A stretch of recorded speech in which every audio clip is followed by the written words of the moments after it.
Hello and welcome to St. Andrew Institute of Technology and Management, Gurgaon. This is online lecture series and today we are discussing irrigation engineering. Okay, this is Rohit Raj from Civil Engineering Department and I am delivering this 13th lecture of this series. Okay, today we'll start our fourth unit, that is storage headwork. Okay, till now what we have seen is canal scapes, canal falls, then we have studied cross drainage work, and then we have studied diversion headwork. These are in separate three units we have studied. Now we'll start fourth unit, that is storage headwork, and first lecture we'll be discussing the different types of dams. So we'll discuss this. Okay, syllabus is introduction, okay, classification and comparative study of different types of dam. Okay, selection of type of dam, selection of site, and preliminary and final investigation of dam sites, fixation of storage capacity and reservoir losses. We'll discuss this in detail. Okay, and we'll also study the design aspects of gravity dams. Okay, so let's come. Okay, so first of all, we'll study the importance. Okay, why we study the uh, dams. Okay, so dam is a impervious barrier constructed across a river or stream to store water on its upstream side.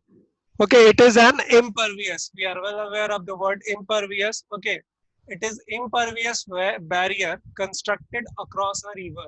Means at the river sides, okay, we construct a barrier to store water and in upstream side. Okay, why we need to store water? So that we can regulate it for different seasons, for different requirements. Okay, the side of the barrier on which water is stored is called upstream side, and where the water is stored, that side is called upstream side, and other side where the water is not allowed to go, that is downstream side. Okay, means another side of the barrier is downstream side. Now, purpose of dam. Okay, generally dams are nowadays a multi-purpose projects. Means they are not designed for single use, but they have multiple functions, which are mentioned here. Generally, dam is mostly suitable in hilly areas where deep valleys are available for that gives a deep storage water. Means generally we design dams at hilly regions so that there should be more and more storage capacity. Okay, that hilly areas, hilly regions allow deep storages of water. That store water on its upstream side serves various purposes, such as first, flood mitigation. Okay, means we can restrict flood water up to a level. Then second, we will provide irrigation water. We have already studied. We have studied canal regulation works. Okay, so we know we need to control the supply through the canal. Okay, for their dam can serve the purpose. Okay, the dam will allow to regulate the water to the canal. Okay, so second purpose. Third is water supply. We can also use for household water supply system. Okay, next one is uh, navigation. Navigation means inland transportation. Okay, means there may be ships or other boats that may carry goods or uh, persons, passengers. Okay, so there is possibility of inland navigations also. Okay, now another is fisheries and wildlife preservation. Okay, uh, in the storage of water, there may be some fisheries activities or wildlife also sustain there. Okay, another is, and this is rather more important, that is hydroelectricity power generation. Mostly the design these days, any dam project is designed for its hydroelectricity power generation. Okay, this is now considered one of the important aspect. Okay, this is important criteria for the design of dam, that it should generate proper hydroelectricity. But yes, of course, it is only possible for deep storage dams only, as it is possible for hilly regions, because electricity generation is possible only if the head of water on upstream side is too wide, that is sufficient height to rotate the what we use shafts for hydroelectricity power generation. So it should have sufficient head to rotate that shaft so that there is hydropower generation. Okay. And last point is recreation. That is, most of the dam sites are uh, picnic or tourist spots. There we go for our recreation. Okay. So these are the important uh, purposes of dams. Okay. Now we'll see. So these are the important purposes of dams. Now let's see examples showing how we can regulate flood control. Okay, then uh, we'll see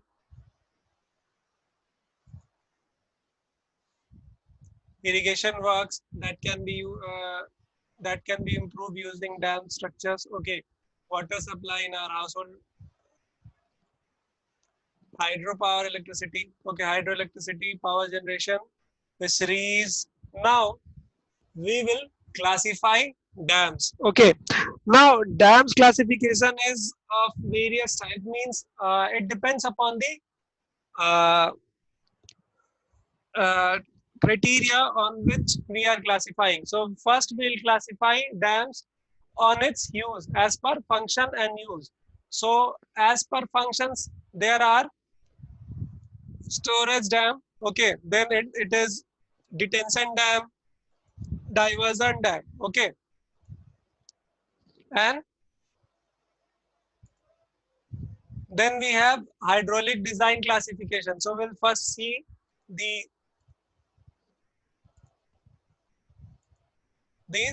first one is storage dam. We are classifying dams on different bases. Okay, means on different criterias we have classified dams. That are, first one is storage dam.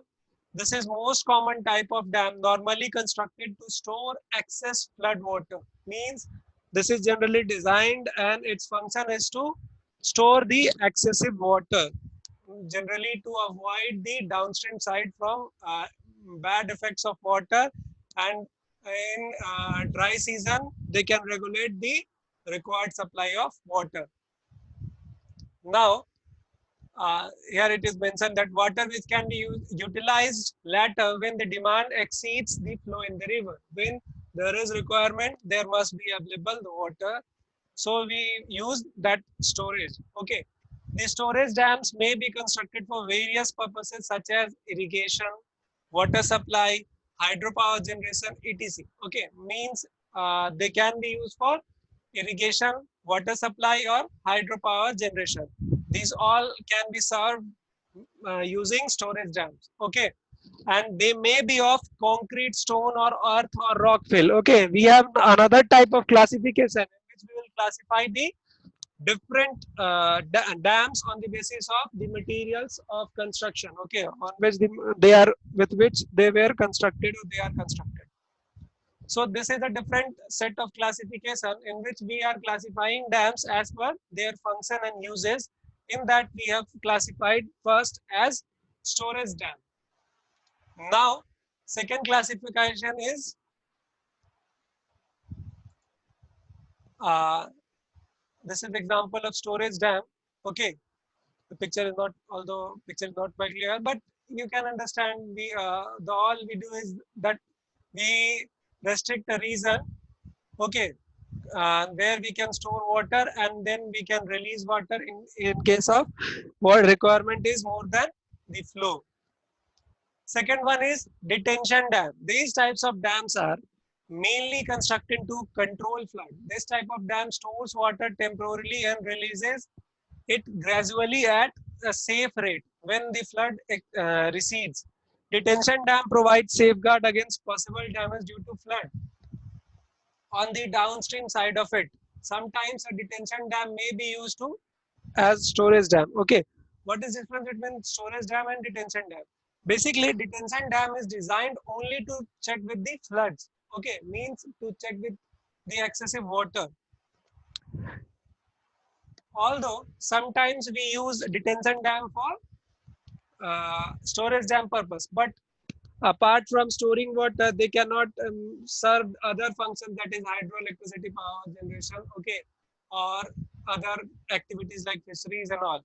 So detention dam, the basic idea is to control the flood water, okay, means at the time of excess water, they check the flood control, and they allow the allow the water to release after the flood recedes, okay. So basic function is it safeguard against the possible damage due to flood. Now here you can see detention dam. Okay, example of detention dam. These are our live examples. Now third classification is diversion dam. Means we have another set of dams. First one was storage dam, second was detention dam, and third one is diversion dam. The purpose of diversion dam is necessarily different as far as from detention or storage dam. It is constructed to divert the river water into canals. Okay, means the purpose of diversion dam is to divert a water from a river or any natural drainage to canal. Means if suppose the flow of drainage or river is north to south direction, and we need water to flow through east to west direction, okay, or in some other direction, we need there a structure, a hydraulic structure that could divert that water into the canal, and for that particular structure which is required there is diversion dam. Okay, it simply diverts water, that is changes the flow of water to the canal system or any other required system. Okay, there is not specifically for canal system also, sometimes they may be used for other supplies also. Okay, for this purpose mostly a weir or low level dam is constructed, and for this purpose generally diversion dam purpose is served via uh, weir. We have already studied what is weir and what is barrage. Okay, weir is that in which ponding effect is totally or mostly controlled with the raised crest, and in barrage ponding is controlled via gates mostly. Okay, so we can construct weir at that site or a low level dam for the purpose of diversion.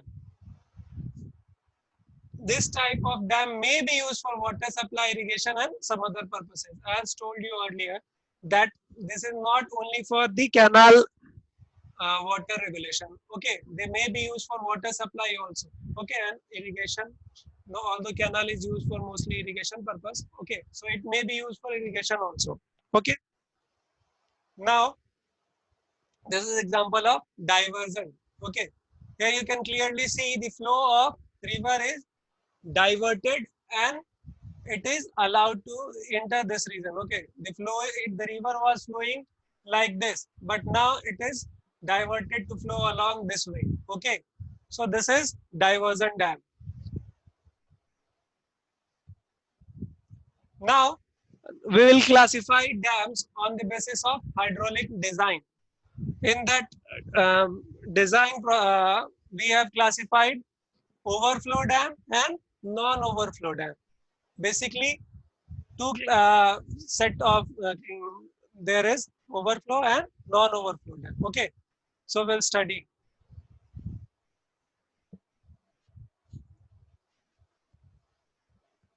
Overflow dam is built to allow the overflow of surplus discharge above the top of it. Means they allow to water flow through them, flowing over on them. Okay, means water is flowing above the structure. Okay, they are generally built of masonry or concrete structure. They are gravity type of dam, means they are generally concrete structures. Gravity doesn't resemble concrete structure. Basically, the force is balanced with their weight. Okay, this is what it resembles. Okay, so they are generally gravity type, means the force is balanced with its weight. We'll study this in detail in our design steps. Okay, so these are generally masonry or concrete, and they are of gravity type. Usually dams are not designed as overflow for their entire length. Only a few meters of this length is kept as overflow section. Means we design only a few portion of dam, okay, to overflows. Okay, so now you got my point that what is overflow dam. Here you can see this is the entire dam. Only this region is allowed to is allowing water to flow above that structure. Okay, that is water is overflowing here. Okay, another type is obviously non-overflow dam. In this type of dam, water is not allowed to overtop the dam. Means water is not flowing through the structure above the structure. The top of the dam is fixed at higher elevation than the expected maximum flood level. We know what is maximum flood level, that is highest flood level, HFL. Okay, means the dam is constructed that much high which doesn't allow the water to reach to the its top. Means at worst case, that is maximum flood level, even that water level do not reaches the highest elevation of dam. Okay, since water is not allowed to overtop, it can be constructed of large variety of materials such as earth, rock, or masonry or concrete.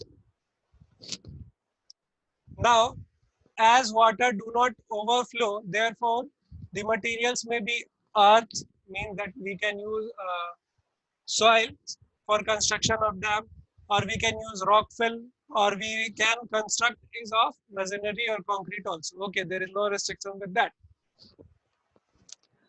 Now, if water is not allowed to flow at the top, then also that structure can be used for that will be used for transportation also. Okay, we can uh, construct bridges. Okay, so these points you need to uh, consider. Okay, also now we'll classify.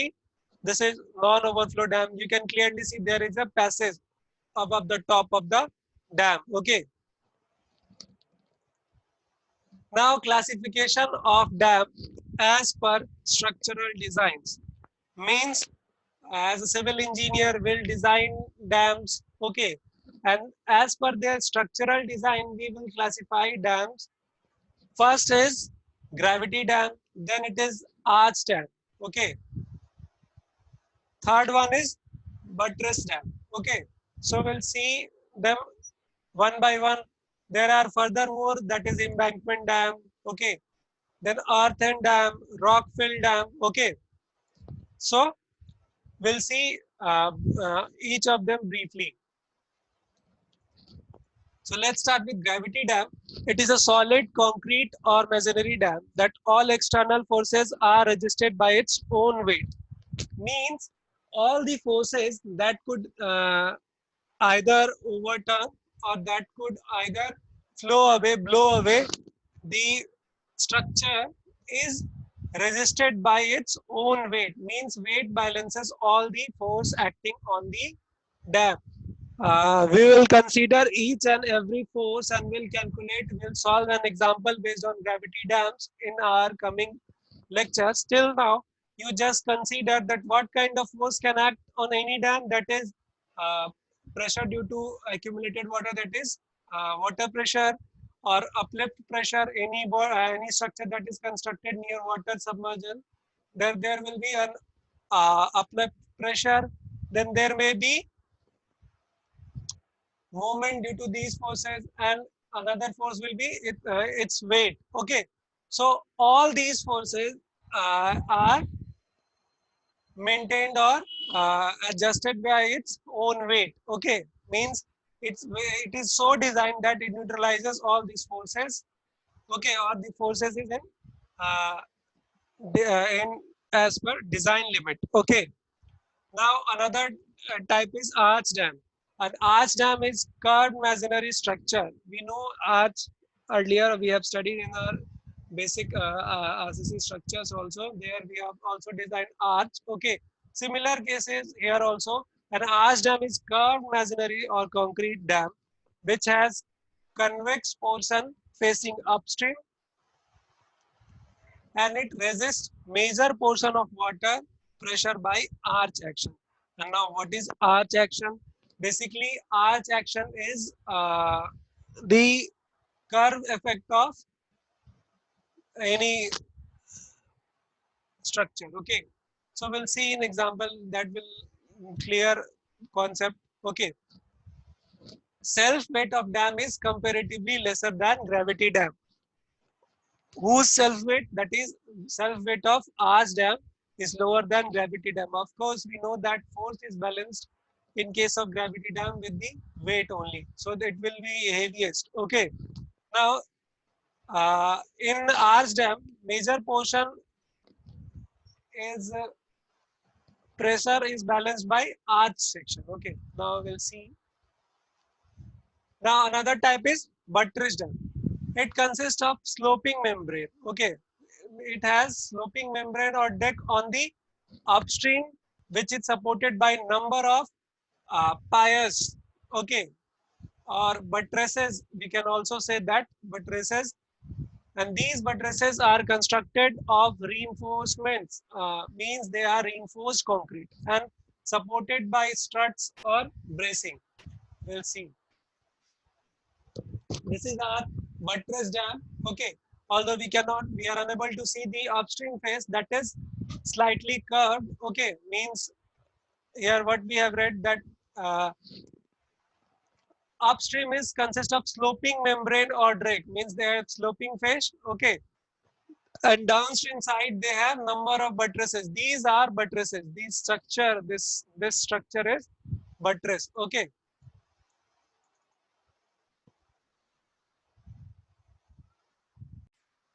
So these structures are buttresses. This you can clearly see a triangular shape. Okay. These structures are buttresses, or you can also say them as you can also call them piers. Okay. Another example is this. This is upstream and this is downstream, and these all are piers. Okay. Now classification as per structural designs includes another type, that is embankment dam. They are locally constructed. Okay, means they are constructed using local soils, gravels, and sands, which resist all the external forces by its shear strength. Means we have studied in geotech engineering that soils do have their strength, that is shear strength of soil. Okay, so the forces acting on dams are resisted or controlled or checked with the help of that shear strength of soils. Okay, so these structure are constructed with the help of locally available soils, gravels, and sands. These types of dams are more suitable up for moderate height. Okay, so means they are not raised to very high. They are not raised very high. Up to moderate height, they are suitable. They are generally trapezoidal in section. Means they have specific design, that is trapezoidal. Earth dam, okay, earth dam or rockfill dam are examples of these dams. What? Embankment dams. Embankment dams includes earthen dam or rockfill dam. This is example of rockfill dam. Okay.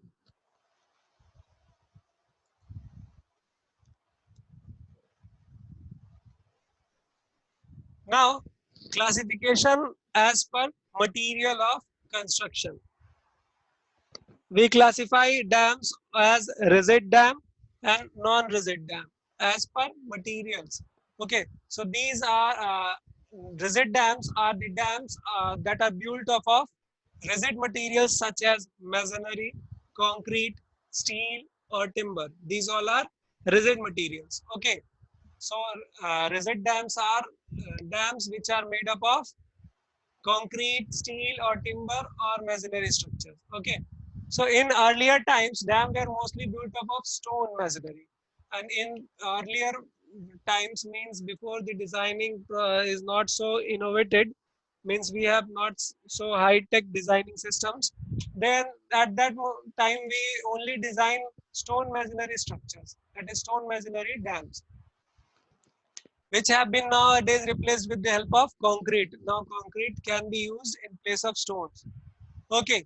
Now non-rigid dams. These are built up of non-rigid materials such as earth, rock fill, etc. Okay. So earth dam, rock fill dam are example of non-rigid dam. You might be wondering that every time you are saying that rock fill dam is this and rock fill dam is that. So one single dam, that is suppose here rock fill dam may be non-rigid type, maybe uh, what? Maybe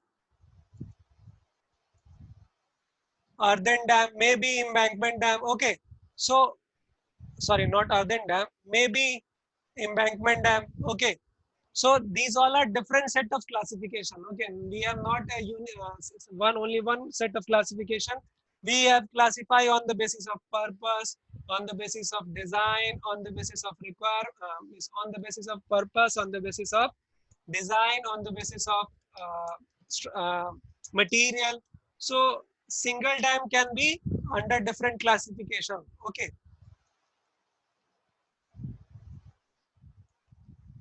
Now I might skip. I have skipped this portion. That is, this is earthen dam. Okay. Here you can see this is earthen dam. We'll study in detail this. Okay. That's why. Now example of rigid dams is this, and this is the earthen dam. This is non-rigid dam. Okay. This is basically a concrete masonry dam, and this is earthen dam. So this is rigid dam and this is non-rigid dam. This portion, that is right side, is showing the non-rigid dam, left figure is showing the rigid dam. Now embankment dams, these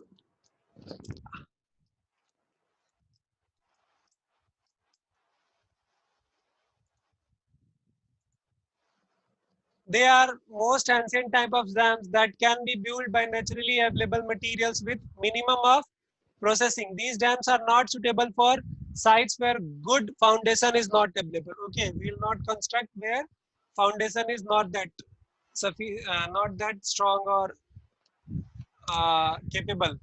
Okay, Earth dam are made up of locally available soils, sands, and gravels with trapezoidal in section. We have studied. They are economical and suitable for most type of available foundation. Earth dam is suitable for almost every foundation. So this is an example of embankment dams.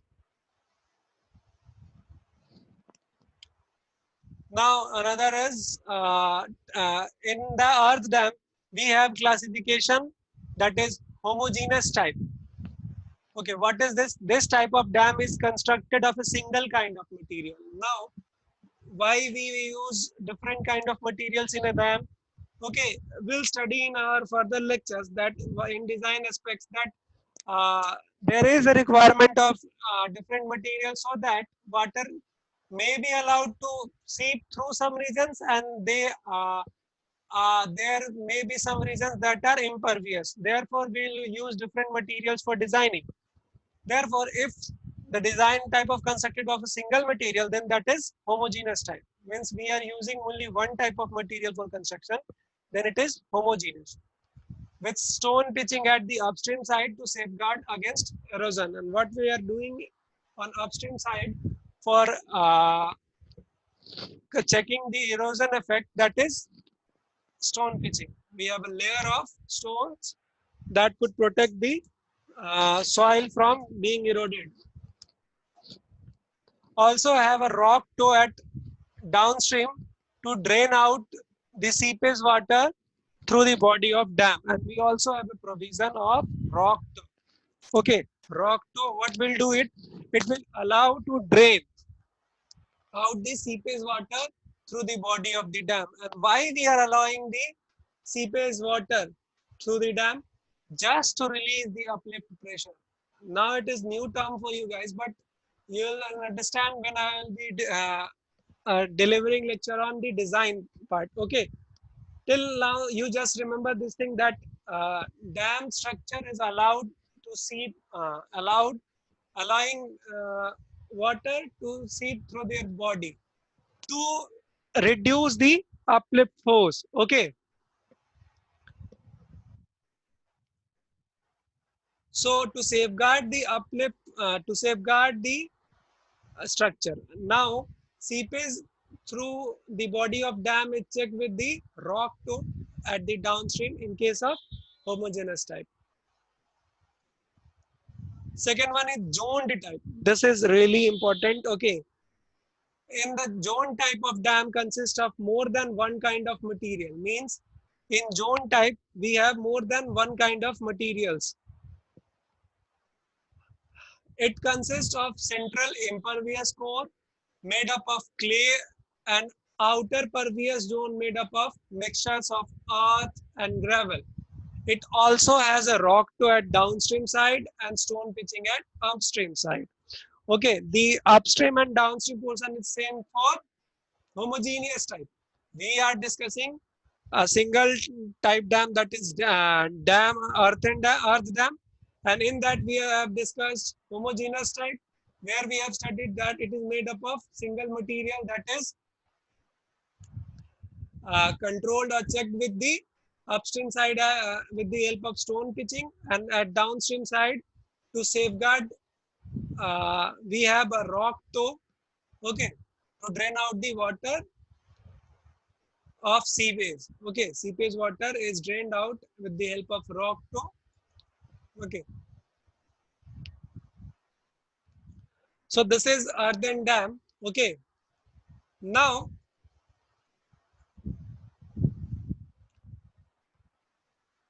we have studied the homogeneous type. Then we were studying the zone type. Basically, zoned type consists of central portion as impervious layer. And what soil we can use for this earthen dam? That is clay. Clay is clearly impervious. Impervious.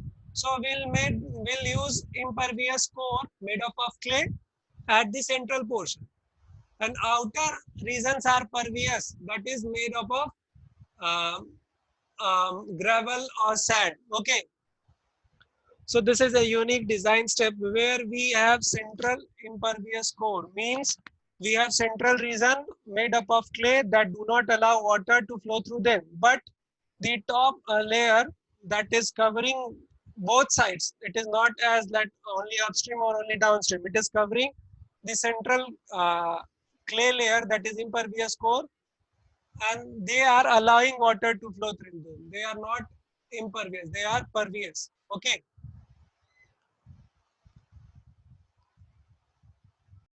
So we'll continue from the design of earthen dam in our coming lectures. Okay. Today we saw the different type of earthen dam. We have classified on different basis. Okay, we have classified on the basis of purpose. Then we have classified on the basis of hydraulic designs. Okay, means we have structural designs. Now we have classified on the basis of materials. Then we have classified on the basis of flow type, that is overflow or non-overflow. Okay, so there are different aspects of classification. Okay, so till then, thank you for listening, and feel free to ask any doubt. You can just text, WhatsApp, or email on this mail ID. You can call on this number. Okay, thank you for listening.